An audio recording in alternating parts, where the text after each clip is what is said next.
Hello and welcome to semifinal coverage of Grand Prix Lyon. I'm Brian David Marshall, joined in the booth by Mate Zadelkai. Mate, what is in store for us in this matchup between Alexander Pasgaard and Matt Ellingsen? Well, it's white-black against blue-green. Ellingsen is on blue-green, mostly merfolk with some pirates and dinosaurs in store.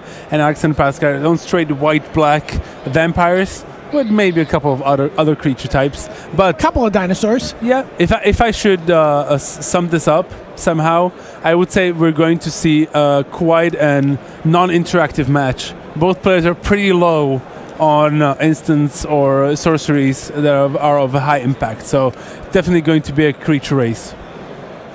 Key cards to look out for from Pasgaard would be 2 Vampire Zeals, a Skullduggery, and a Vanquish of the Weak, which can be a difficult card to use against the blue-green deck, which has a pair of River Herald's boons, I believe? Yeah, correct, and a Crash to Ramparts as well. Okay. Yep.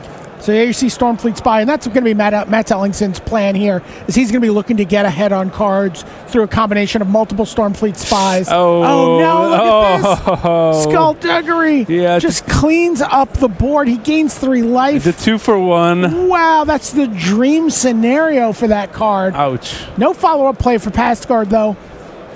And Matt Ellingsen, he's like, I got plenty of value creatures to play. And you see he is holding that River Herald's boon. Draws a land off of his Tishana's Wayfinder. Yeah, but now Alexander Pasgaard not only had the Skullduggery, now he also has, I think, a Vampire Zeal backup. He has Heartless Pillage and a Skymarch Bloodletter. We know that he has 3 of the Bloodletters. So oh yeah, and he said, how many cards do you have? Yeah. He lays them out. Imperial Aerosaur sends the now 3/3 for this turn Bishop Soldier to the air.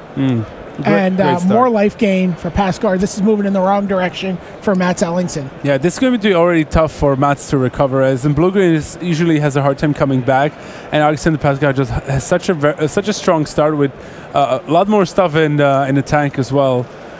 All right, well, nice follow-up turn here. You see the tapped-out Alexander Pasgaard can't block the 2/2 Wayfinder. He has a bunch of Bloodletters. And then a Stormfleet Aerialist comes down, follows up.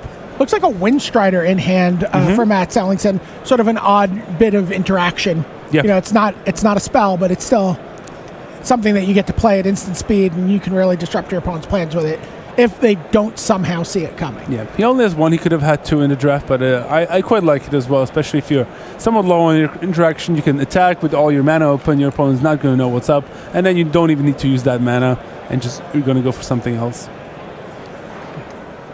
I talked to Matt Ellingsen after the Swiss rounds of this tournament, and he said, see you in Bilbao.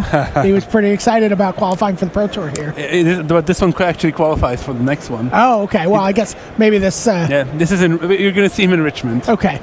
Well, he may have misunderstood. Yeah. It was a little confusing because some people thought that this also qualified for the Team Pro Tour next year.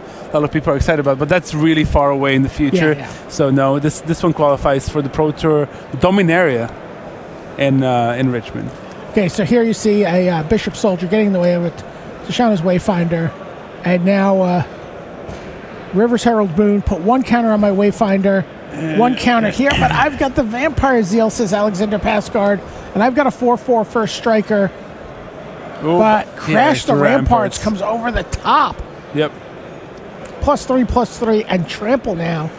So he's going to get in for well, it's going to be negative damage here for him because Pasgaard is going to gain 4 life in the process from his life-linked vampire. Yeah. I talked about lack of interaction, but actually this is fairly problematic for Alex to deal with. He has 2 somewhat decently sized creatures here, and he already spent Heartless Pillage is going to get 2 cards, and they're pretty good ones. Very good ones. Yeah, Lookout's Dispersal and a Windstrider. Yeah, so now no cards for Matt, who has to live on the top of the deck. His creatures are pretty good, but he... trades the 3/3 for the flyer. For one of the bigger of the 2. Yeah. Now it's somewhat empty, and Alex still has a fairly big hand. And oh, wow, look at this. Call to the Feast comes down, and suddenly this game's going to start moving even more powerfully in Alexander Pasgaard's favor. Okay, there's a Shaper Apprentice. 2/1, not a flyer at the moment. Not that impressive without any of his Merfolk friends. Another Bishop Soldier and a Skyblade of the Legion. Yep. Now it's basically waiting for an anointed deacon, isn't it? Or maybe the bellowing Aegisaur. Or, you know, and how about another Sky March Bloodletter? Sure. Suddenly, Bloodstained Bishop looks very good. Is that a card that made his deck? Let's take a look. Yep. No. Oh, Bishop of the Bloodstained did make his deck. Cobbled wings of the Shaper Apprentice. I mean, it hasn't grown its own wings just yet, so you got to cobble some together for him or her. But Alexander Pasgaard, we use the term going wide quite often, and that's what we're seeing here. I mean, the Bishop of the Bloodstained would be a huge swing, but he's still only on 4 lands, so I assume he has some good cards in his hand still left. Mats Ellingsen really can't do much there's no attacking. really good attacks here. The 1/3, the 2/2/2 flyers. There we go. There's land number 5. I think he has Deacon in his hand, and that's going to be a big problem for... Yep, there's the Anointed Deacon. Oh, no, I believe that was a Bishop of the Bloodstained, because I just saw him counting up. Let's see what happens to life totals. Yep. Yeah, that was a Bishop of the Bloodstained. Right, so he's... Okay, we just don't see it. His board he really has gone wide. This is called going too wide. Yeah. For the coverage team to see what cards you're playing. Yeah, and the Bishop is a nice set of 3. So now it's a Deacon again off camera, and that's it. I mean, yeah, Alexander Pasgaard just had all these good cards, only needed the lands to just get around to start playing them. Takes game 1 in pretty convincing fashion. Wow. And a little bit more interaction than we were perhaps expecting. Yeah, there was this one big combat step, and then not much else has happened, and one player just ran away with the game. So now we get to see some decks we didn't watch get drafted. It's finding Bjornerud against Casper Nielsen.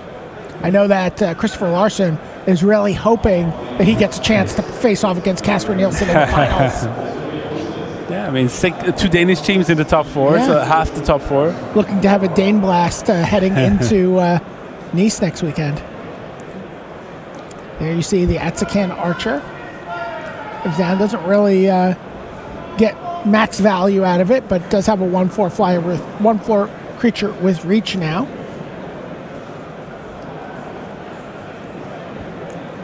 And attack with everybody, says Schweiner. And the 1/4 is going to block the 3/2 Stormfleet Pyromancer. It's going to take 4, fall to 9. See that Brazen Buccaneers, there's a counter on it. Wow. Pounce and Kinjali's Caller are the cards in hand for Casper Nielsen. Gets in with that Steadfast Armor Sword, but rather angrily. Yeah. Very aggressive. Yeah, but the Armor Sword is going to be quite good on defense here. It can deal with either the Pyromancer or the Brazen Buccaneers. The Archer can handle a Siren Lookout, so I would say this game is pretty even, and it's going to get decided on the next big draw for either player.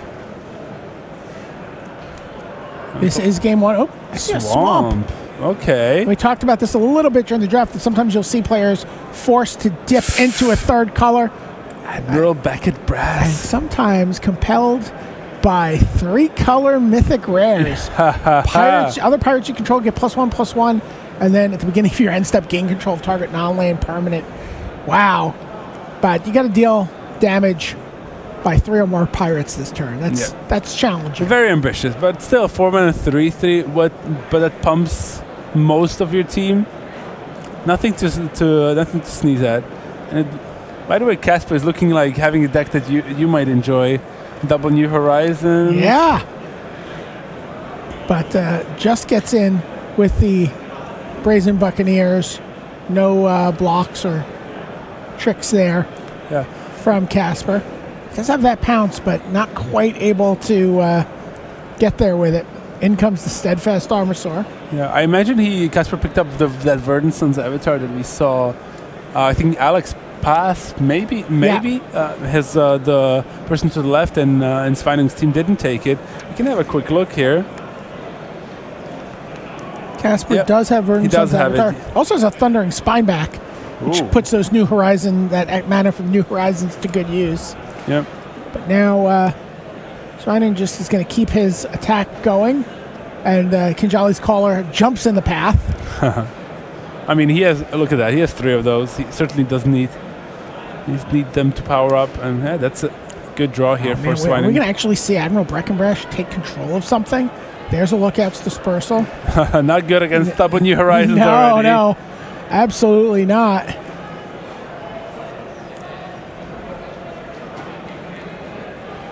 It looks like Swining has a cheeky deck a little bit.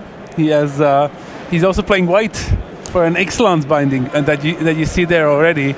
I for a moment I thought it's Casper's. I did too. I did. Right, but no, it is actually Swining's. He's splashing that up because he has double Pirate's Prize, and has a couple of other ways to, his Depths of Desire as well to generate the treasure. All right, Steadfast Armor Sword just keeps coming in here. Slowly but surely. Yeah, a big card for Swining is a Charging Monster Sword. He has one in his deck. So it looks like we have a match result, and Alexander Pasgaard, who we watched draft a pretty unopposed black-white vampire deck. Like basically every card he opened that he didn't take came back around to him. Unsurprisingly, up in 2 quick games over Matt Ellingsen. Can now turn his attention to his teammates and help them figure things out. Also, Marcus Hensing up 1 game over Andreas Ganz. Yeah, so the Danes on our right doing really well here. We'll see if Casper Nielsen manages to fight off those Buccaneers that are chipping away. Speaking of Danes, we're going to get a chance to watch the other Danish team play at the conclusion of this match. Awesome. The team that started 0-2. Okay, here we're going to see the Raptor companion Pounce.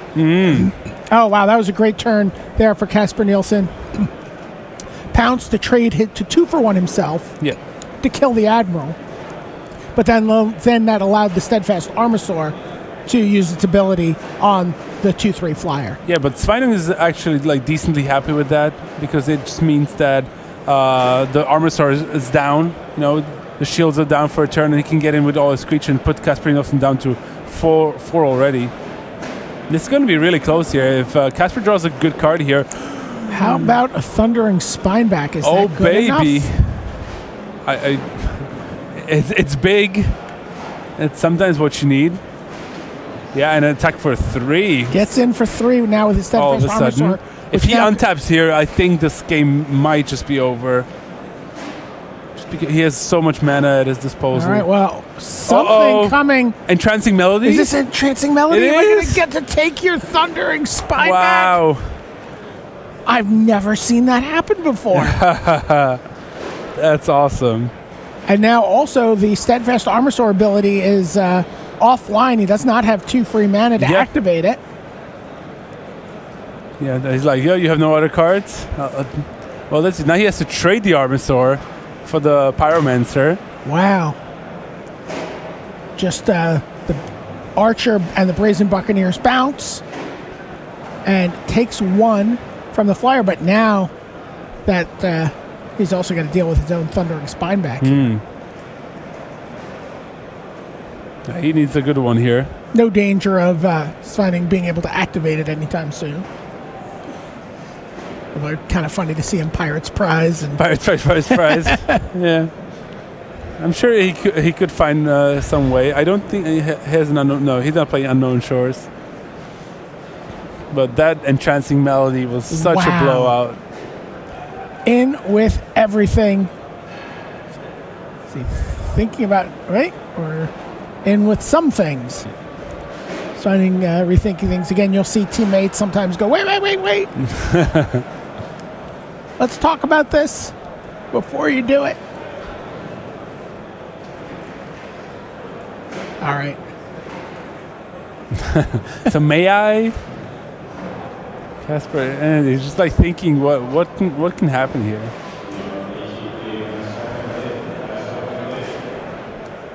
And he's like, I'm going to attack. All right, he leaves his flyer back since he knows that's just going to bounce off the Archer. Yeah, but the Archer has to block the... Has to block the dinosaur, okay. And that's going to be the game. He had another pounce in his hand. Those pounces have not been as good because he never had a big enough creature for it to matter. So well, not when I'm going to control magic here, Thundering Spineback here. All right, now we're switching over to take a look at Andreas Ganz versus Marcus Hensing. Yeah, and look at that. Turn 1, Storm Tame. Turn 2, 1 with the wind. Start getting in. But Andreas was having none of it, and it just depth of desired as soon as he could. Okay, there were more Sky March Bloodletters at this table. Yeah, I thought Alexander Pasgaard cornered the market on them. So now there comes a Jade Guardian. Now I see a different plan from Andreas Ganz. Maybe he's going to be the one with the wind on Jade Guardian. The dream. All right, in comes the Bloodletter. Again, this is Andreas has to win this game just to keep his team's hopes alive of advancing to the finals. There's a Seeker Squire, hits a land. Plays it and casts it. Oh, it's a Storm Tamer again. Storm Tamer. Yep. Yeah, I like the look of Marcus's deck. Just a bunch of flyers, some other good cards to help them out. Seeker Squire and one with the wind are pretty high quality. Now I wonder what Andreas Ganz is up to. Let's have a quick look. So Andreas is actually okay. He's also went pretty deep. So he's a base blue-green deck, but he has one swamp and a mountain, as well as a root brown crag. Okay. So what is the red for? The red is for an unfriendly fire, and it looks like and black for a mark of vampire and a raging sword tooth as well. So he's just splashing a little bit all over the place. He doesn't have. He has the depth of desire as some way to generate different colors, which we see the one treasure in play right now. Yeah. Otherwise, he's just a lot of green cards. He has one New Horizons as well. Drover of the Mighty as well. So his fixing is pretty good, I would say. All right. Double Colossal Dreadmaw as his main win condition. Plays a Ravenous Daggertooth. Yep. I mean, he has 2-1 with the wins, so his that plan definitely seems like something that he wants to do with those Jade Guardians. Meanwhile, Pasgaard's going to just fly over for 3. And has something. Oh, well, there is the Storm Sculptor that we thought maybe Matt Ellingsen would have liked 1 or 2 of in his deck. Yeah, but now it seems it's going to be quite useful for Marcus. I mean, he's taking quite a bit of damage on the Crack Pack, but he has the 1 blue mana up for the Storm Tamer, so his creatures can be protected very nicely here. And then he can also replay the Seeker Square for some value. Well, here but that is a problem. Mark of the Vampire. That is a 5/5 life-linking Jade Guardian. But you know what? We've seen that not be enough. In the last round of the Swiss. But here comes the 5/5 and the 3/2.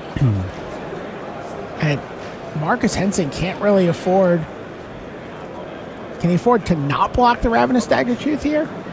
Probably he's going to take it, I think. Wow. Takes 8. He's going to fall to 10. Andreas is going to climb to 18 here. Yeah, what a swing. And that's the one of Mark of the Vampire that he's splashing. Didn't even need to use his treasure. Can still save that for his red card. And that's what you got to do sometimes in this format. You got to find your outs when you can take them. This looks like, okay, the Seeker Squire is going to come back down. He picked that up. Finds a Spell Pierce. Spell Pierce not as good when your opponent knows it's coming. I wouldn't have done that much because there's a treasure on board, right? He could have paid for the Spell Pierce if Marcus had it in his hand, but I think he's going to have to find a way of blocking the Jade Guardian with multiple creatures here. Which honestly you're not terribly unhappy with if you're on Andreas' side of the table. At least having a 2/3 Seeker Squire certainly helps. All right, in comes Storm Sculptor. That's his path to victory at this point. Unblockable 3/2.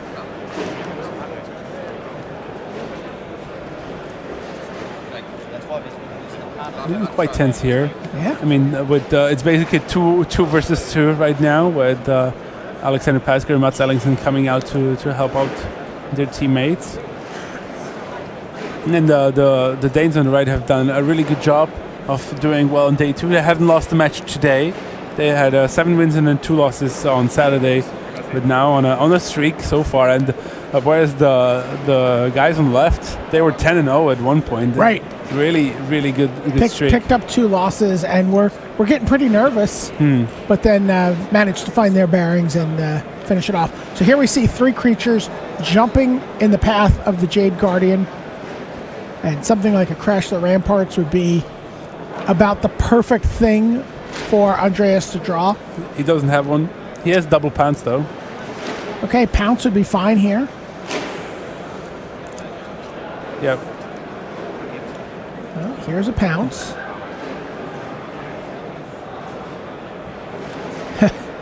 His teammates are like, no, target your Ravenous Dagger Claw. Yeah, he's going to counter that. So Dagger Tooth. But now the creatures from Marcus don't kill the Jade Guardian. That's a huge problem for him. He gets to eat both of them actually. Yep. The reason he sacrificed the Storm Tamer there is so that Andreas wouldn't gain any life off of the Enraged trigger, even though he would have, and he wouldn't have lost his creature either. So it was absolutely the right thing to do. 18 plays 7 now. Yeah, and Marcus has 2 lands in his hand. Not great in spot. He also down to 7. He needs something good here. Yeah, he's in chump block mode right now. Stonefleet Spy. It's fine, but he has to attack to get the trigger. Well, that's what he's doing. Here comes the Stormfleet Spy. Draws a card. What is it?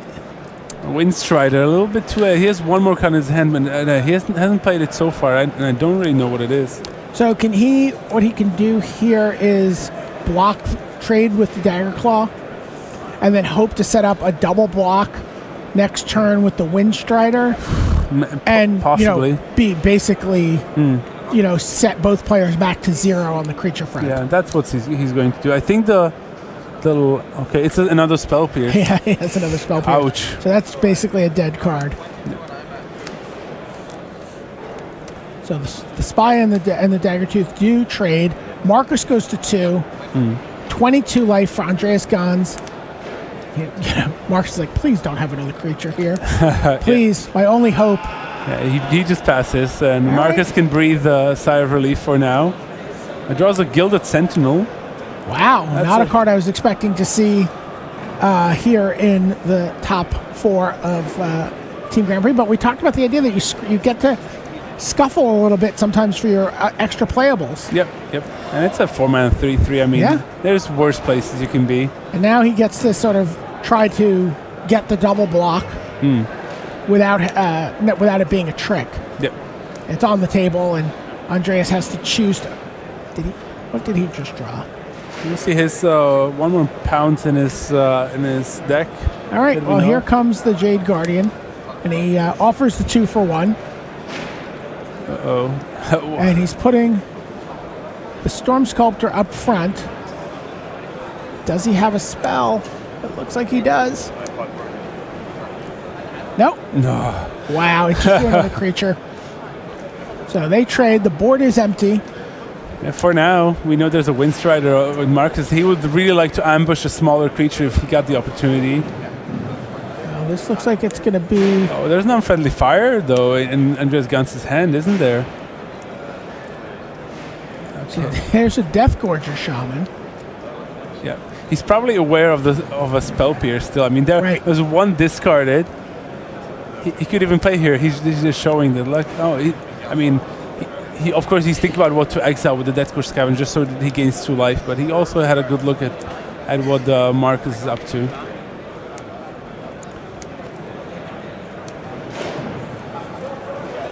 And just another land. Spell Pierce doing some work here by its... For now, but I think you could say, like, oh, why hasn't he played Andreas Ganz? It's slow rolling again.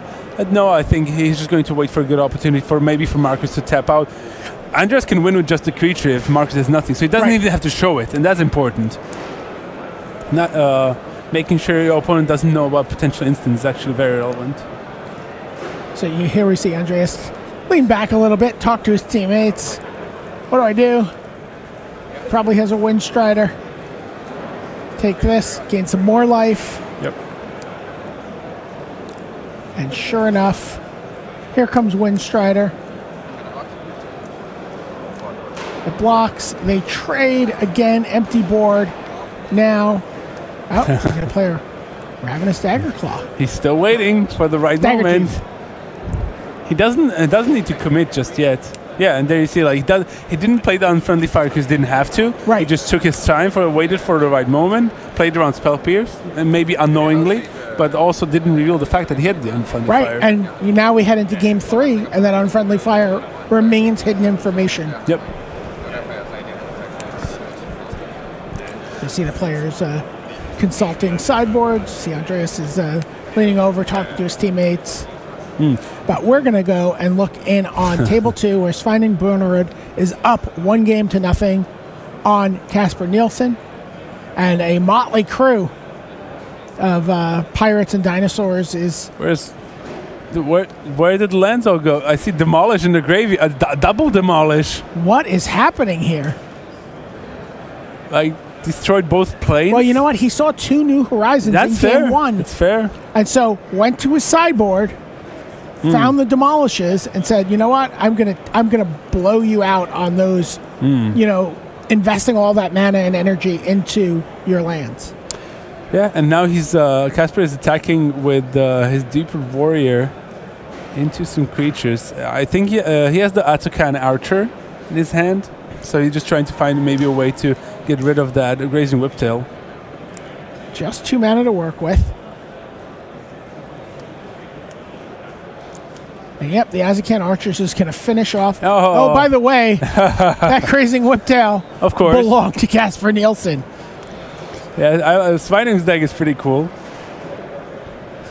And I like the fact, he boarded in Demolish. He saw a matchup where it was the right moment for it.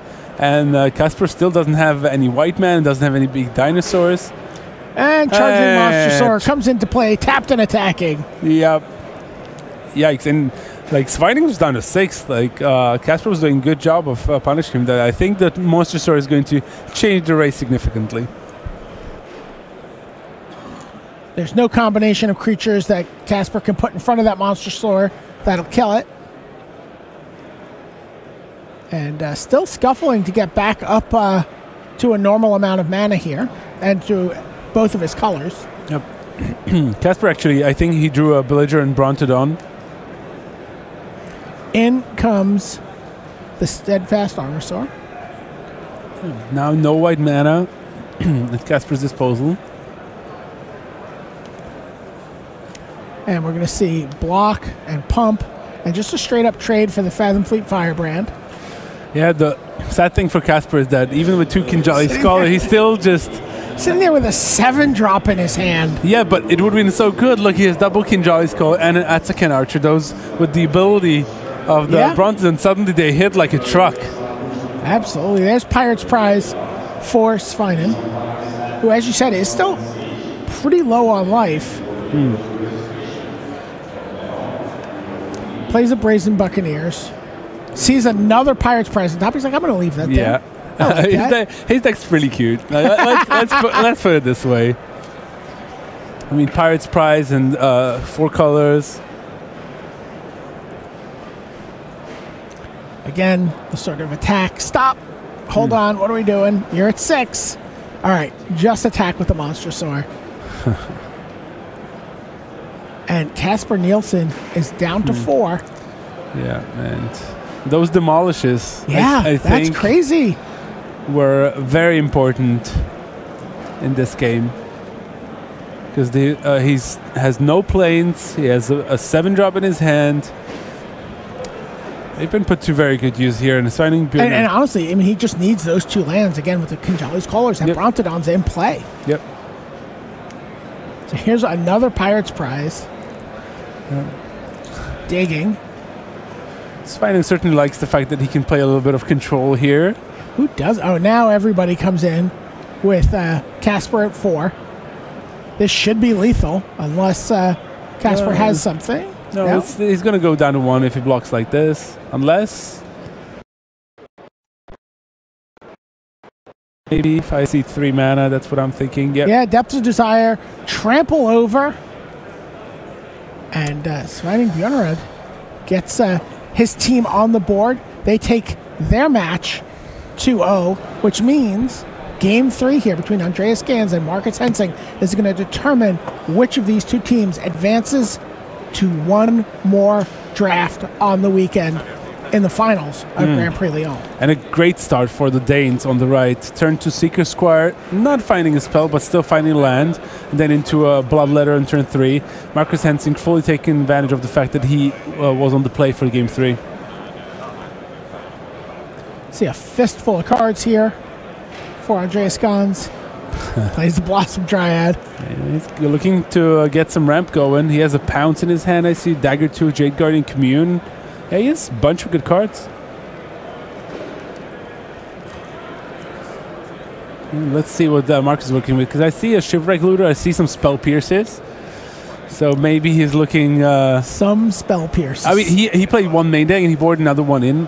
Maybe he's anticipating New Horizons. Sure. Maybe he saw those, one with the winds. And he's going to tap out here. Okay. Gilded Sentinel looking to get to the finals of a Grand Prix here. Yep. It's quite ironic that the first Gilded Sentinels that we get to see is in the semifinals of this tournament. Yeah, but, you know, if you talk to players, they're like, look, it's not a good card, but sometimes you need to play it and don't be, you know, can't be ashamed of it. Sometimes you just have to play Hill Giant. Yep. I mean, it's 4 mana, 3/3. Serviceable. Yeah. It's serviceable. As a lot of times players don't really consider this the option, but it's some of those really low-powered formats. Sometimes it's just maybe better to play 18, 19 lands. You know, if otherwise you would just put in really bad cards. But Gilded Sentinel is not that as bad that I would, you know, if I would consider a 19th land over it. All right, here's Communion with Dinosaurs.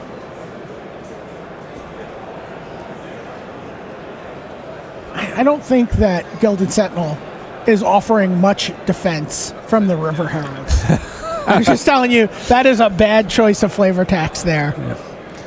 Should call a flavor judge. Yeah, that is the very unlikely. I mean, if the Golden City has like 100 Gilded Sentinels, we could talk. I mean, it can barely deal with a Deep-Root Warrior by itself. Okay, so there's the Ravenous Daggertooth. Yeah, and it's the power level on that one seems much better than a Gilded Sentinel. But you know, I wouldn't hesitate to put a 1 with the wind on it. That's for sure. Well, in comes the Bloodletter. Keeps doing its job. And maybe we'll see a Shipwreck Looter. That looks very likely based on the way he's tapped. Yep. It says Shipwreck Looter, draw a card, discard a card. This is the motliest of crews going on here.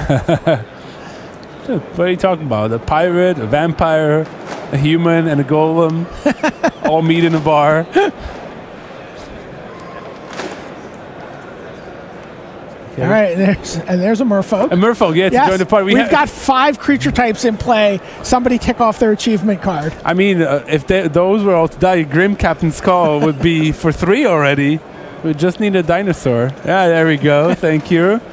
Riley with the quick hands.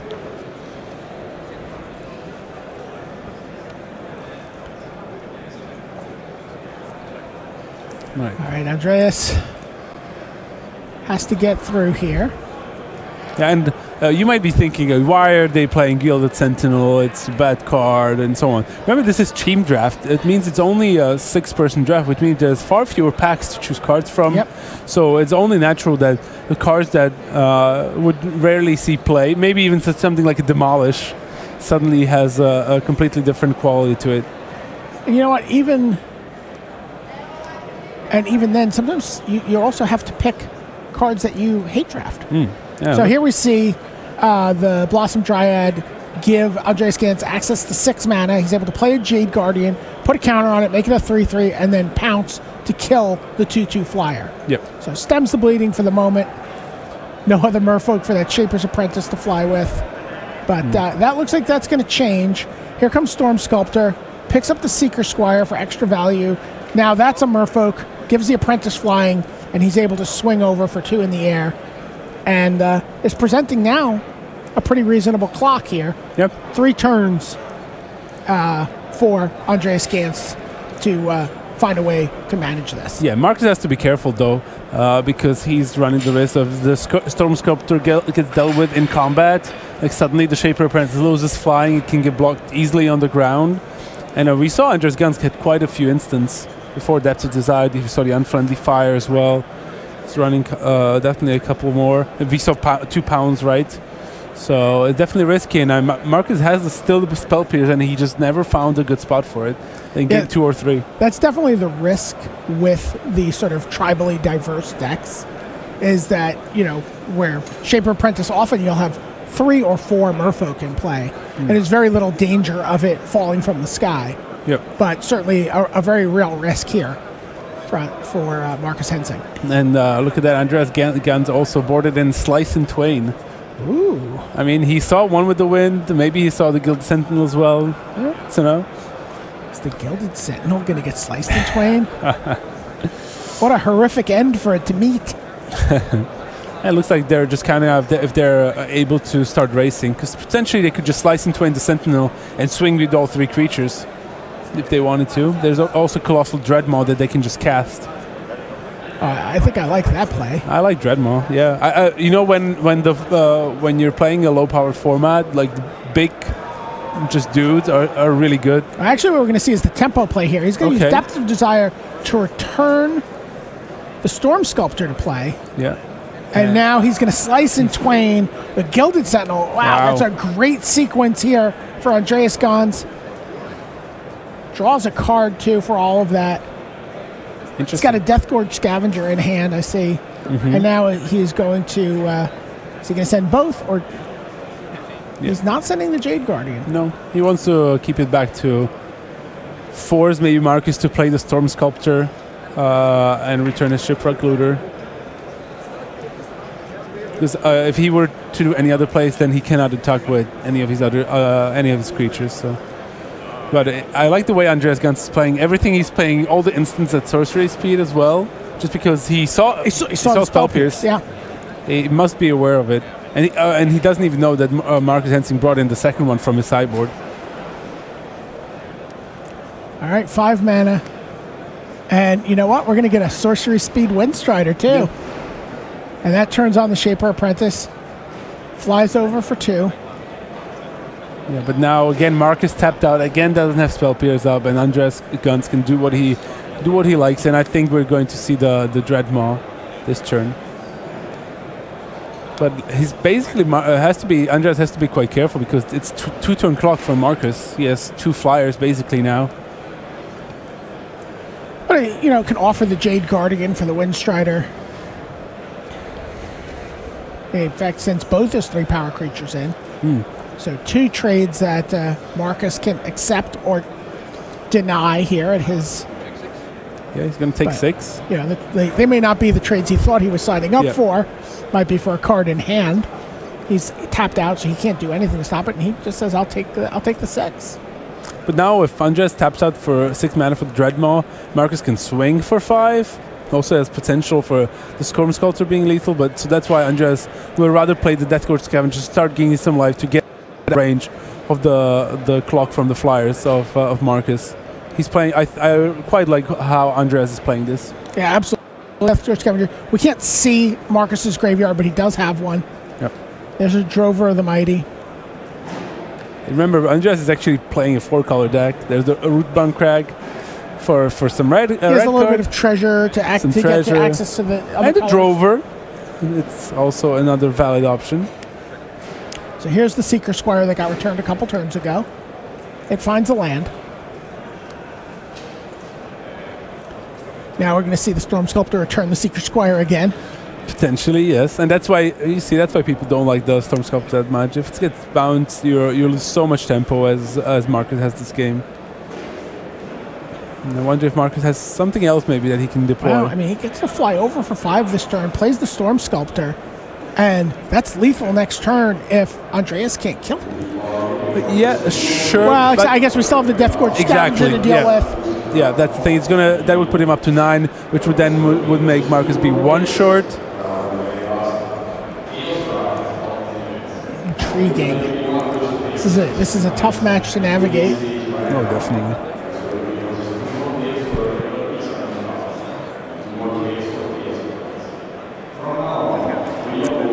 So you see the players talking about what to do here. See, pointing to cards rather than try to... Oh, we see. Is that a perilous voyage in hand for Marcus? I think there's one in Marcus's deck. Perilous voyage. Yep, he has one. Yeah. Yep. Looks like he's got that in hand. I'm not sure. But in for 5. So that's step 1. It looks like... I think he might be... not sure what he wants to perilous voyage here. All right, passes the turn back.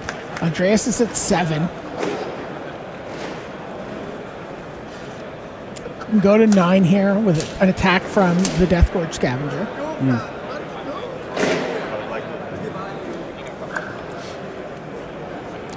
He's going to perilous voyage the Scavenger.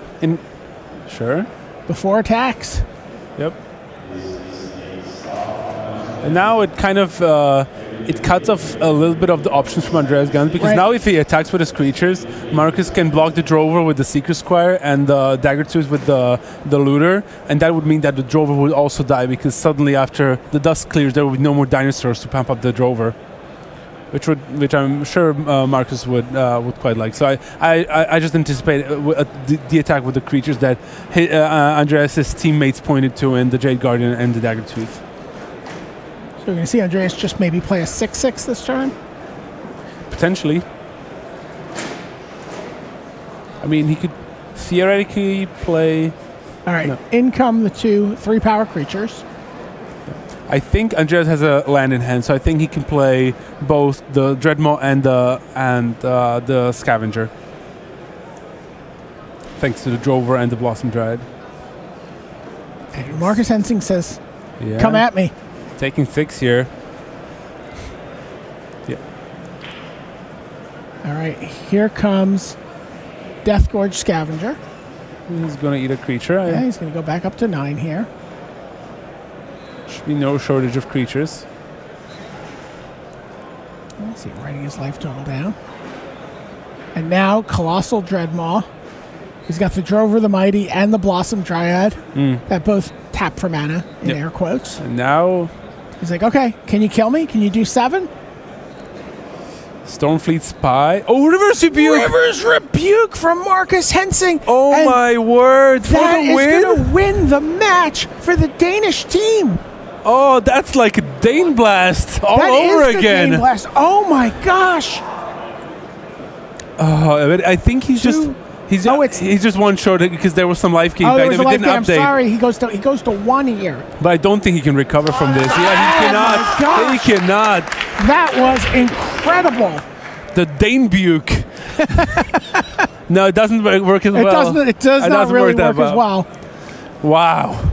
Wow. What an end to that match and the whole round. Jeez. Well, you know what? Not the whole round, because we have some more magic to show you. We're going to get a chance to see if the other Danes had as much of a blast as Marcus Hensing and his teammates did. So don't go anywhere. Right after this, we'll be back with more semifinal action from Grand Prix Lyon.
Hello, welcome back to the booth. We have more semifinal action for you here at Grand Prix Lyon. We are going to watch the Italian team versus the other Danish team here in the tournament. And you know what? This Danish team hasn't done a lot of losing, not since round 2 when they picked up their second loss in this tournament. Insane. Rattled off 12 straight wins. Let's go down to the floor and watch and see if they can keep their streak alive here in the semifinals of Grand Prix Lyon. All right, we're going to pick up right in the middle of the action here with Michael Bonde against Eli Gammaitoni. We have not seen this Italian team very much in the feature match area. Gammaitoni describes his occupation as pizza with an exclamation point, and he's from Terni. Yeah, I think they all are from Terni, Italy. So same city, probably a bunch of close friends, and we haven't seen them. We see them in the feature match area, but they at one point they started pacing the field and were the first in the standings, and then just drew into the top 4 comfortably. Yeah, I mean, Corrado De Cio, he won Grand Prix Bologna in 2017, so having a pretty good year this year. And that was limited, too. That was a limited GP, so it looks like that's his forte. Yeah. Eli's played on a couple of Pro Tours. Michael Bonde, of course, a fixture on the Pro Tour at this point. Yeah, he has had gold level for one season. He was very happy about that, but then fell way down to silver, so wasn't qualified for anything. But they were really happy about just making into the top 4, because that means that they've qualified Thomas Enevoldsen for the Pro Tour again. It gave Michael Bonde 2 invitations to PTs, not just the one by top 4, but by virtue of having the points for another one. And then Christopher Larsen can play all 4 PTs this season. And that's essential to this team competition for the Pro Tour Team Series. So here you see just negating Eli's creatures here. Territorial Hammer Skull, locking one creature down a turn that might want to block, and now Pious Interdiction taking out the Emissary of Sunrise. Yeah, I'm looking at Michael Bonde's list. He has not a clean black-white deck. He has an island in there. He's actually splashing for a Hostage Taker. Okay. One of the best things you can be splashing for. Doesn't have many ways to get the blue mana, though, so it might be a little tricky. He has some black pirates that will help. So. Card you can never, ever, ever pass in team draft. There's speaking of good cards, Savage Stomp takes out the Hammer Skull, and swing for 3 as well with the Blossom Dryad. That Blossom Dryad does everything. You still have to work harder on selling it to me, but to be fair, in these team formats, I can see more of a place for it there. All right. Queen's Agent. Queen's Agent explores, sees a land. It's about always what happens. The card goes from an to a ooh. Yeah. With just off the top of your library. Yes, sometimes just this one point of power and toughness just makes all the difference. And so here it would go from a really good 4/4 lifelinker that just blocks the Blossom Dryad very well to just a trading with the Blossom Dryad. Yeah, but Sunrise Seeker. Also now only a 3/3. Skies are not very good at hitting their explorers. But again, that's a land you're not going to draw next turn. Yep. And that's more than fine. And in comes the Blossom Dryad. Plenty of lands, don't need it to untap anything. And you know what? Michael Bonde was going to trade his Queen's Agent for it, but it is going to instead trade for a Vampire Zeal out of Eli's hand. Yeah, at least he gets some life out of that deal. But I think he just drew a Raider's Wake, which is not very good at this point. But at least this Dustborn Sky Marcher can make sure that maybe next turn he can get some things going. He also, I think, has a Heartless Pillage in his deck. Yeah, might have. Yep, he does. So it's a small discard theme going on. But I don't think the Dustborn Sky Marcher is long for this world. It is not long for this world. No, it is going to fall to an Azakan Archer here. Ellie is drawing really well. There's a bunch of good cards still left in his hand. I think the Archer has a Crash Tour on Ramparts, maybe a Deep Root Warrior as well. He just has all the beats. The Archer. It's going to fight with the 1/1 and take that out. And then that clears the path for 6 damage on the ground.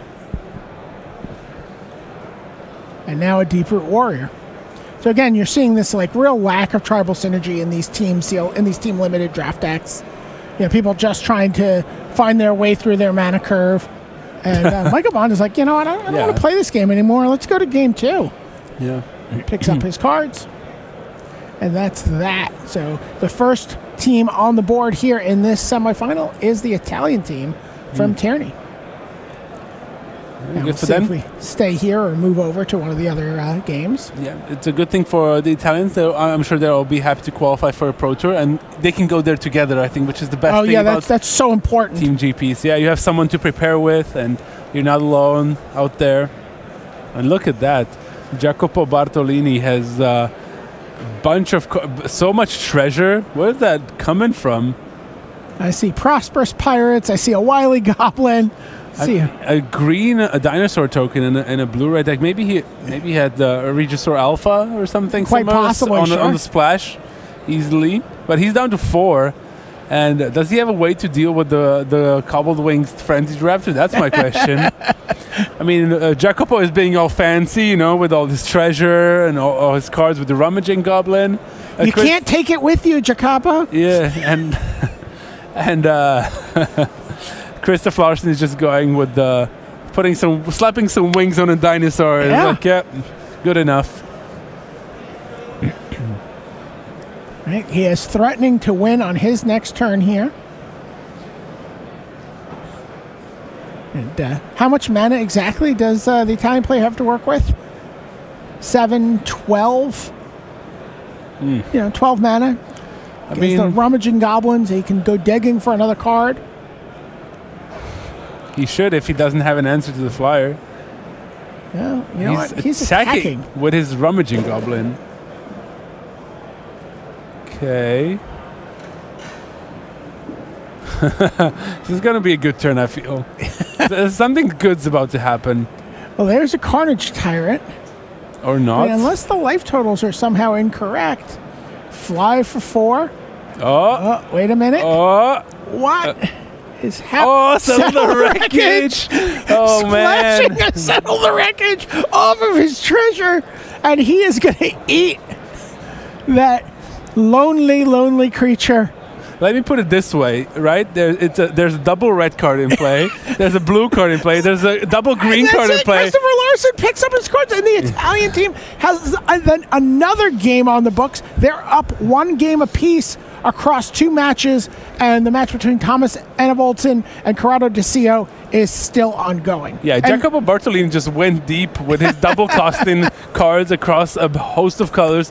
Has enough treasures, so it doesn't really matter. Let's see if Corrado DeCio also has something fancy going on here. You know what? He's doing something very similar. Yeah. Look at this. Yeah, also Prosperous Pirates and Lightning Rig Crew. Looks like it's doing some work already. Holds down the fort and pings through for damage. And you know what? Sometimes it attacks for raid triggers. Yeah, I love that card. We've seen a lot of that happen this weekend, and it's always a funny look, but it's usually for a very powerful effect. Yeah, Thomas Enevoldsen, who didn't have a 5th land for a while, it looked like, because I see a Vona, Butcher of Magan in his hand. So I assume he's very happy about getting to the 5th land. He can play that and hopefully claw his way back into the game. Medium happy about it at 7 life. Oh, boom. Look how's dispersal. Off the treasure. Get out of here. Wow. Says Corrado DeCio. Yeah, and then ping you down to 6 with the Lightning Rig Crew. He's not messing around. What is going on in this semifinal draft? Yeah, and he can start thinking about attacking here, actually. Like, he has 2 3-power creatures. It's kind of interesting. Hey, you know, we talked about that idea about hate drafting in team draft, but if your plan is to take cards like Prosperous Pirates and Pirates Prize and other treasure makers that are maybe not super highly desirable, and that you know you can get later in the table, you can then play all the cards you hate draft in your other colors. That may be a very viable team draft strategy here. Yeah, true. Now, Corrado DeCio is attacking with basically all his creatures except the Lightning Rig Crew, and the blocks, they will line up somewhat well. I mean, Thomas will be able to get rid of quite a few creatures off the board, but the Prosperous Pirate will still hit in for 3 if he blocks this way, and he will be, I would say, left with the lonely lifelink token after all this. Do you see a March of the Drowned in the hand of Thomas Enevoldsen? I don't think he has 2 pirates, though, so he might just settle for 1 creature. Yeah, but he might just be forced to just return something like a Paladin Bloodstain, so that he has 2 blockers. All right. So he's going to take 3, and Tom is going to gain 1 off the lifelinker.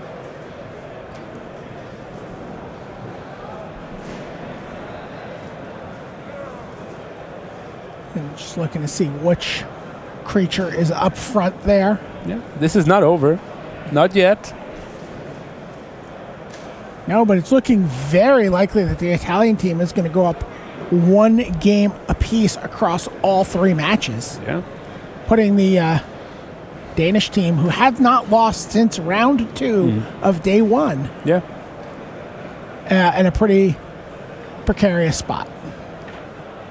Right, so the Skyblade of the Legion survived because Corradisio wanted to get rid of the 1 lifelinker, but yeah, his other 2 creatures die, so he's his crew, his pirate crew is much smaller. There's a contract killing in hand here for Thomas Enevoldsen. This may give him an opportunity to get back into the game. Also see a Slash of Talons and a Queen's Commission. Okay. So there's a lot of things he can do this turn. Probably been, we talked about the idea that he seemed like he'd been scuffling for mana, was stuck on 4. Yeah, he actually does have 2 pirates in his graveyard. I saw the bottom card was a Desperate Castaways. He's probably going to go for a contract killing contract first. killing. He's got to kill that Lightning Rig crew, ping you down to 3. Yeah, maybe now Corradisio draws some sort of removal spell for our bounce spell for the wow for the Skyblade at least. But no, he's there's down to 3. In comes the Pirates, block with the Skyblade Legion as fast as possible. Yeah. Oh, and then lightning strike. He's like, might as well. Didn't want to show you this, but yeah.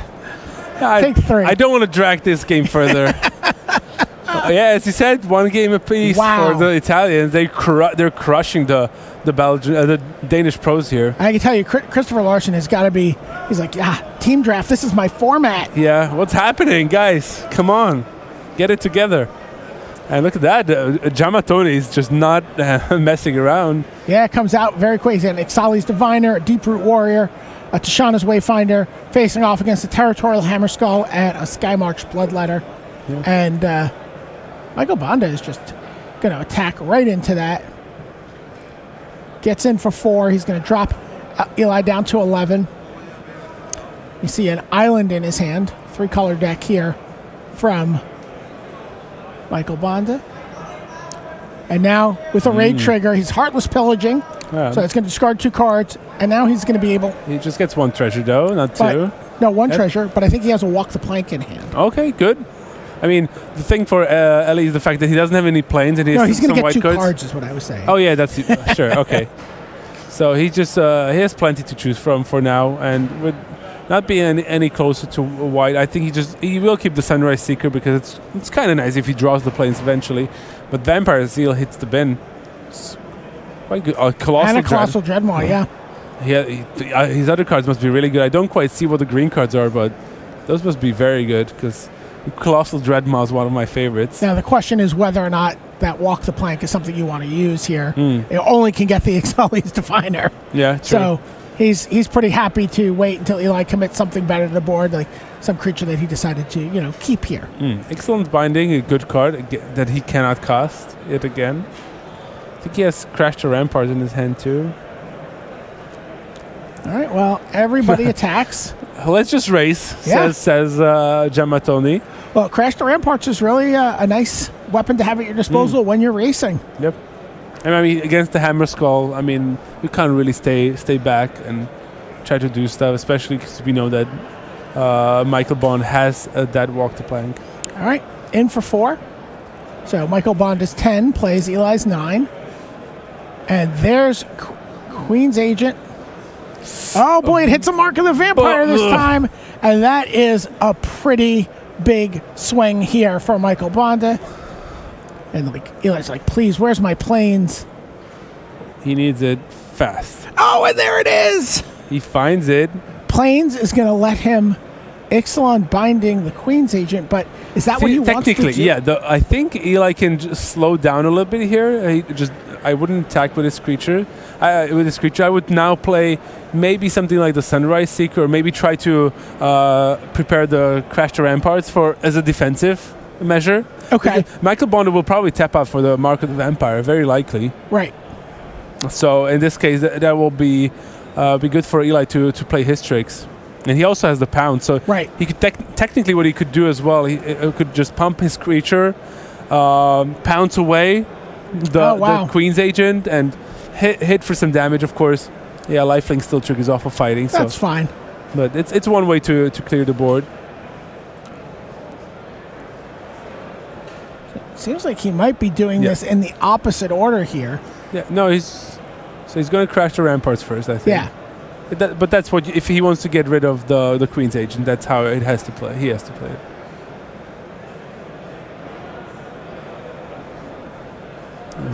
He's thinking. But he determined that this is what he needs to do. The other plan would be just to play Sunrise Seeker and stay back. Right. Only I think this is one of the only two options. So either Ramparts and pounce, or play the Seeker. His opponent's tapped out. He can do what he wants here. Michael, you got to know that 3 mana is Crash the Ramparts, the way this is sort of the body language is played out. So 5/5 Tishana's Wayfinder with Trample.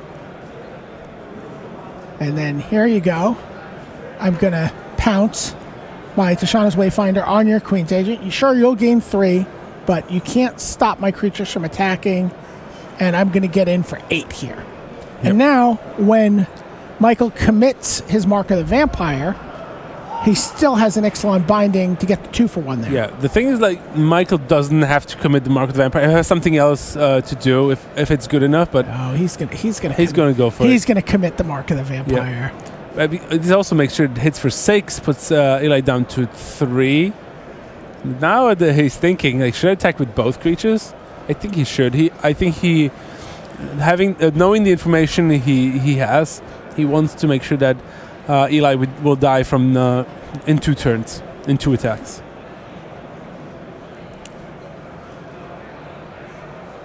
Mike chooses to leave up a black instead of perhaps representing something with a blue,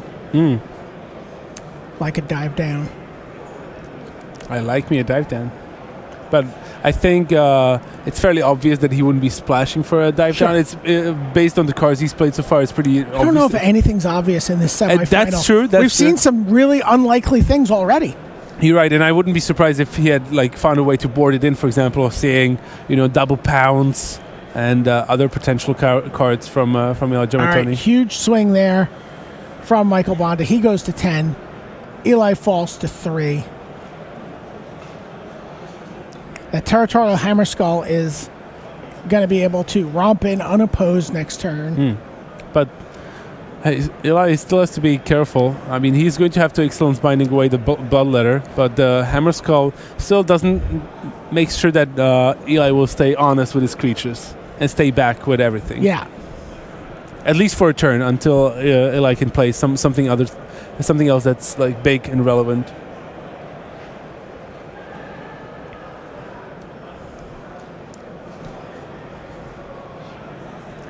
All right, Eli consulting with his teammates, Michael consulting with his. Here comes the Ixalan, but he has to do this. Yeah. He has no way to deal with the flyer, and it's lethal next turn. So Mark of the Vampire goes to the graveyard. Skymark's Bloodletter goes into exile, and by the way, also cuts off any other Skymark's Bloodletters from coming into play. And now his hands are itching. He's like, I want to attack. I really, really want to attack. He could afford to take 1 attack from the Hammerskull, and honestly, his opponent is a 10. 2 swings are lethal from Eli. So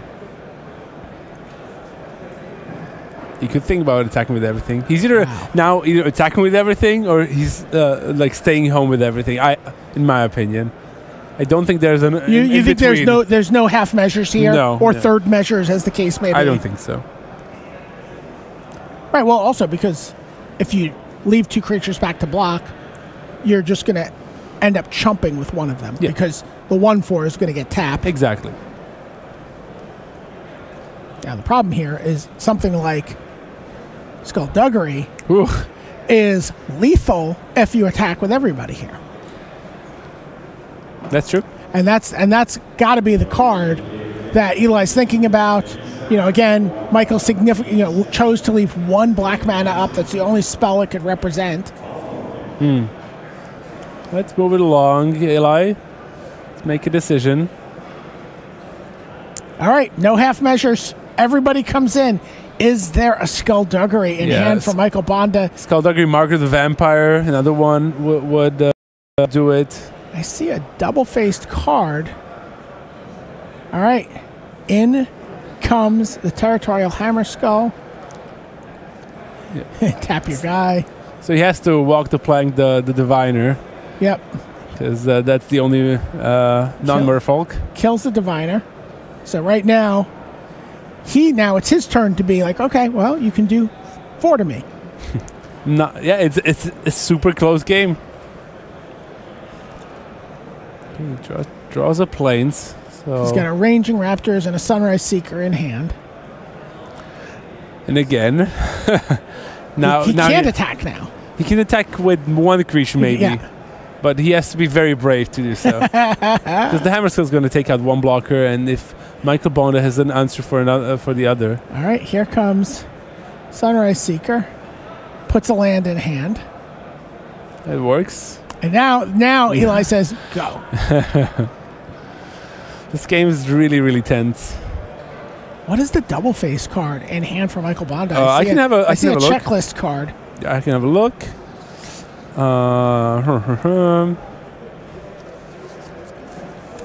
A quick look. It's not a Legion's Landing. It's a Conqueror's Galleon. I think it's Conqueror's Galleon. Okay. That's I think the only one that he has in his far way off from being able to do anything with that. All right, in comes Territorial Hammer Skull. Okay. And gives Eli the opportunity to double block here. Double block or maybe a chump so that he has I think double block. Is there a Slash of Talons in hand I think so, yeah. This is the risky part. Well, he can't do nothing because he's at 1. Yeah. This game is very, very tense. Now if there's double block, he'll lose both creatures, I think. Yeah. If he chumps blocks with 1, it doesn't really change anything because Michael Bonde can Slash of Talents once Ellie attacks. But all right, I double block. He goes for the double buy. He's going to get 2 for 1. Wow. So Slash of Talons. He's going to take one of these creatures out. Remember, Sunrise Seeker has Vigilance too, which is surprisingly relevant in this situation. You look at that, he has Legion's Judgment in his hand too. So if Eli would have played something bigger, or had hit on his Explorer, so unlucky. Yeah. All right, here we see him now tap out, and that is, we believe, the Conqueror's Galleon. Let's see if he finds it. It's Crew 4, if I'm not mistaken. It is Crew 4. So, and you know, if you get to transform that card, very, very powerful card in a stalled board position, but not the kind of card you want to see here. Yep. All right.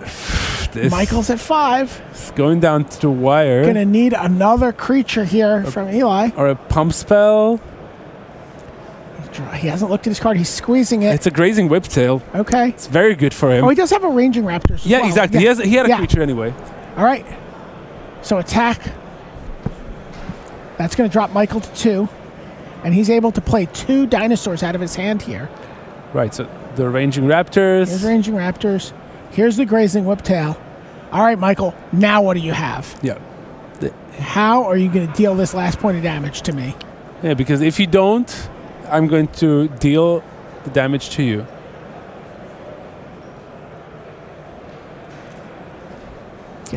Michael is already down a game here. He's got something. He's tapping mana. Is it a Mark of the Vampire? No, it's a Steadfast Armosaur. Just pass. It's not enough. Yeah, Michael counting. I think the only thing that will keep Michael alive here is a skullduggery. True.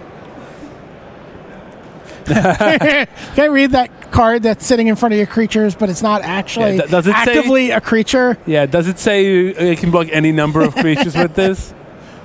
I don't think so. Yeah. I've only ever attacked with it. All right, everybody attacks. Michael Bonde, do you have a skullduggery? No.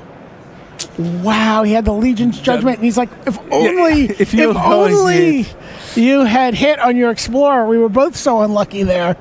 Wow, and Michael Bonde falls 2-0 to Eli Gammaitoni, and the Italians are suddenly in a great spot.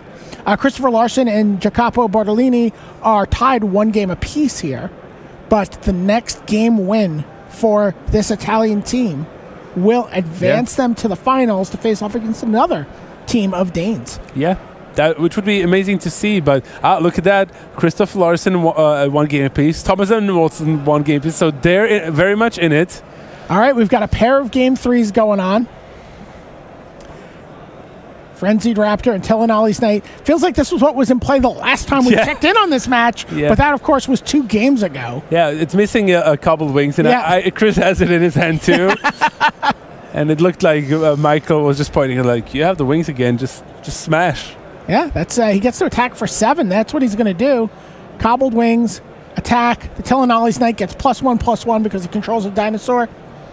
Yeah. And this is 7 damage here. Yeah, I'm a huge fan of Telenali's Knight. It's one of my favorite cards in the set. Yeah, you're talking about the Shipwreck Looter. You're like, it would be good even without raid. Telenali's Knight, a fine card even when you don't have a dinosaur to trigger it. And it's so easy to find dinosaurs in red, like the Frenzied Raptor, for example, but Nest Robber, Thresh of Raptors. It's just very easy to come by.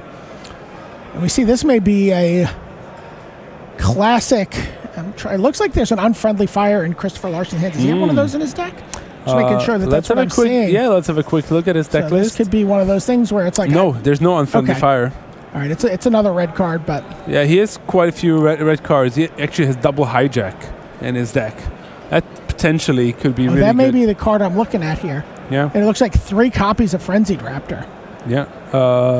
3 Frenzied Raptors, 3 Thrasher Raptors. Okay. He's certainly a fan of Jurassic Park, if there was one. And he actually has also 3 Territorial Hammer Skulls. Meanwhile, it's Waterworld on this side. Yeah, pretty much. All right, in comes the Looter. In comes the Water Trap Weaver.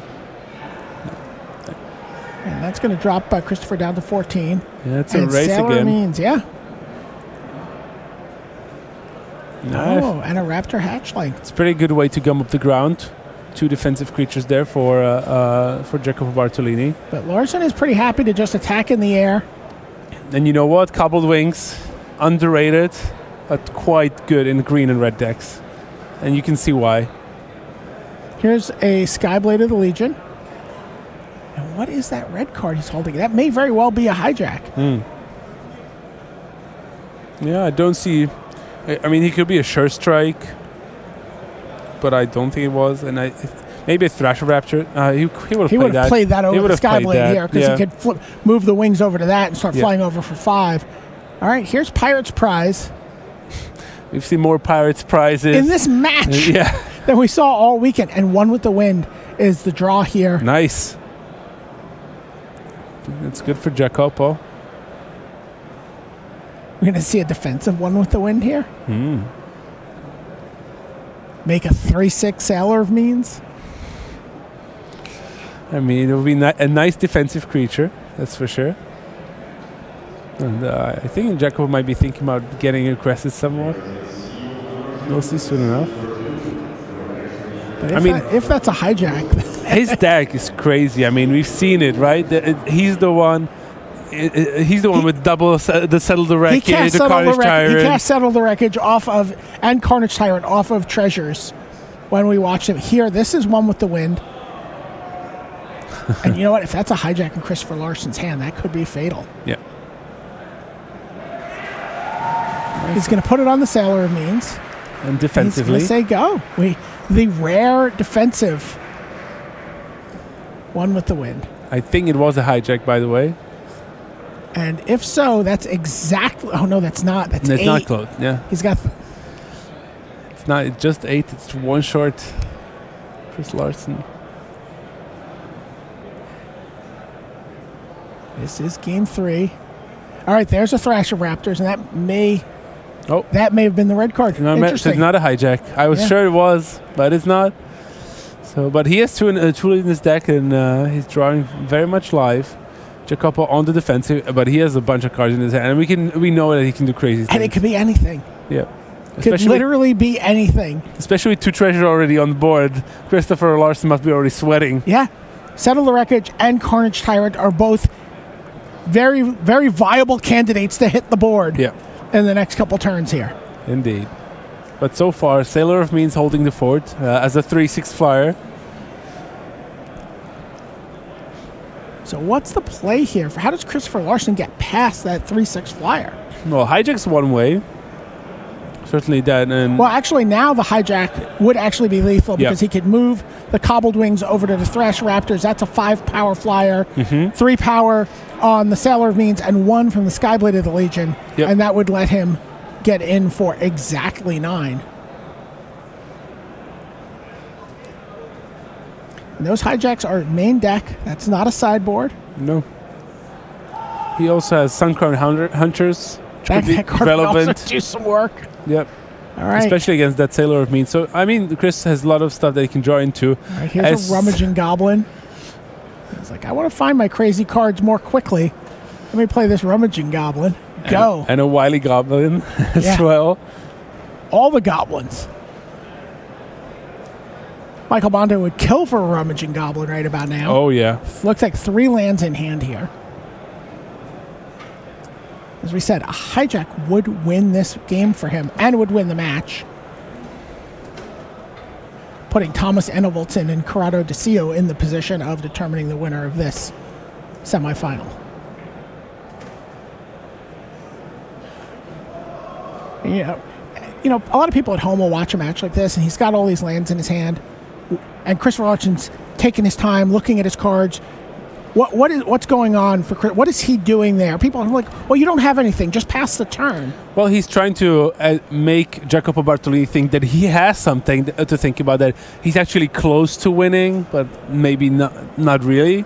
And he has no reason to hurry up. And by just drawing a card going, dang, go. He just gives away needless information. Jace, what? Cunning Castaway has come down. That's going to change things a little bit here. What's going on here? So he pluses Jace. But I don't think it doesn't look like he's attacking. Maybe he's going to go for the ultimate. I think he might be going for the ultimate. Another land for Christopher Larsen. Jeez. Chris Larsen cannot catch a break here. Little does Jacopo know, if he makes an illusion, that actually throws off all of Christopher's plans as far as being able to win with a hijack. Potentially. He passes the turn back. And Jacopo is digging, and we know the more time you give him, the closer he is to his good cards. All right, activates Rummaging Goblin, discards another land. Rummaging Goblin is so good in these situations. Jace Cunning Castaway ticks up to 5.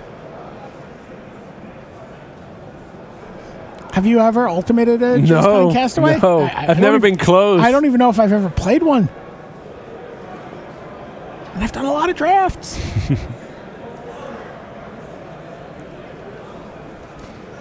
Wow. It looks like Chris drew a spell for a change. He drew another Cobbled Wings. This is such a weird event. So Cobbled Wings goes on the Thrash Raptors.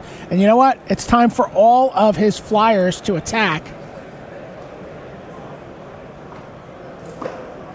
And Thrash Raptors gets eaten by the Sailor of Means. Right? That's very aggressive. Yeah. Some dispute here. Yeah. Yeah, it's just probably not clear what was said there. Yeah, and I think the judges will get involved. Maybe he's trying to say that that Jacopo maybe said okay, that he's taking the damage or something similar. But it's pretty obvious that Jacopo still wanted to block anyway. Yeah, I was under the impression he had blocked there. Yeah. Let's see if we can find out from Rich or someone who was watching what exactly happened there. Oh, it's gonna get resolved fairly straightforward because you see him saying he. Yeah, and I think Jacopo was just saying like, okay, hold on, I didn't say that, and just trying to slow down the situation because I think Christopher Larsen is trying to firmly say like, okay, but you said that you're okay with this attack. And the question is, did he send all of that at Jace, or did he send all of that at? Maybe he Jacopo? didn't even say, and maybe Jacopo was like, oh, let me figure out what you're doing. And the hand you see moving there is, I think, a judge trying to understand the situation and make an appropriate ruling here. Yeah. Yeah, definitely Jacopo wants to block here. That's what he's trying to explain. And then also, in this sense, he would say, why would I not block? If I don't block, I'm dead. I know I have a creature that is able to block. So, and I think, yeah. Again, from this seat, it looked to me like he blocked, and I think for Christopher, it looked like he blocked because he put his Thrasher Raptors in the graveyard. Yep.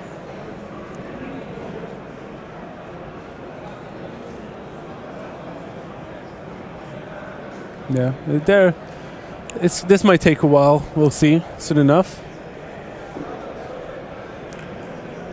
Again, just trying to see if we. Okay, we are. Unfortunately, Rich was not watching when this played out, so we don't know exactly what happened. Perhaps we can get someone to give us a little more insight. We'll figure it out. But I mean, great judges here at the tournament, and I'm sure they will work it out to almost everyone's satisfaction. Yeah, I mean, of course, remember if judge situations like this happen, especially at GPs, and you're not sure what has happened, just call a judge. He'll help clear out the situation. He'll make a ruling. Any player can appeal that ruling to the head judge. The head judge then makes a final ruling, and that's what's going to happen. And I think this is what they're just trying to handle. And look at that. He said the block came through, and Jacopo will go down to 4 after taking 5 from the other flyers. And then he's going to move that over, play a land, so and say go. Okay. It looks like Chris Larsen is threatening lethal for the following turn. So again, now the pressure is on Jacopo to try to find another flying blocker or at least a removal spell. Well, again, he can make. And Thomas Enevoldsen has won his match. So the winner of this game will determine which team advances. Will it be an all Danish finals, or will this less experienced Italian team advance to face the other Danish team that has already moved on? Rummaging Big Goblin really showing off its power here. Yeah. And we're going to have to see, I believe, Jace make... He pluses. Pluses Jace to a 6. Okay. Interesting. Right, so he has to target something. Like, I mean, it probably says up to. Jace says, whenever one or more creature you control to a player this turn. Okay, yeah, sure, it doesn't really target. It just says any creature. Whenever one or more creatures you control deal damage to this turn, you can loot. So I thought it actually it targets 2 creatures, but this is actually much better. I just don't see a lot of Jace. But we've seen quite a bit of it there, so at this point I should learn what I'm doing. Yep. The ultimate is 5, so he could have created 2 copies of Jace. Could have. Right here, and then activated both of them. Yeah, he could have. Maybe even making 2 flyers. He doesn't make flyers. That's the thing. It's a 2/2 without flying. Oh, it's without it would have been good if it created a flyer. Yes. That's what a lot of. That's the illusion. Yeah, that's what a lot of people said at the start. Like, if it was a flyer, right. Suddenly the plus ability would be that much better because you have a flyer. Yeah. So, let's hope that Jacopo here knows that he's only going to loot one time, because Jay says whenever one or more creatures you control. Yep. Yeah. So. Yeah. Can I loot? All right. It finds another land only. He has a lot of cards in his hand, but I'm not sure if he has an answer. He has a bunch of treasure beneath the chase as well, so he shouldn't have a problem playing out this card. But I see a Spiketail Ceratops, a Rapture Hatchery. I don't think he has it. I think Chris Larsen might have just gotten... Yeah, he just might have gotten the win here. And Chris Larsen's like, doesn't matter now, I'm going to win. And I think he even drew a Hijack. Oh, no, it's just a Thrasher Raptors. So Thrasher Raptors. He wants to make sure it's Tillinali's night. gets full value. Is there He's settle got the wreckage? 8 up in the air. Do you have settle the wreckage? No! No! Wow. Christopher Larsen, this team will not lose. Jeez, how many in a row? That 13? is 13 match wins in a row for the team of Enevoldsen, Larsen, and Bonde. That is just amazing. Look, he also had Star of Extinction in his deck. These Italian, I love the way they drafted their decks. These decks looked awesome, but it's an all Danish Grand Prix finals here at Grand Prix Lyon. They're taking over, these Danes. They're everywhere.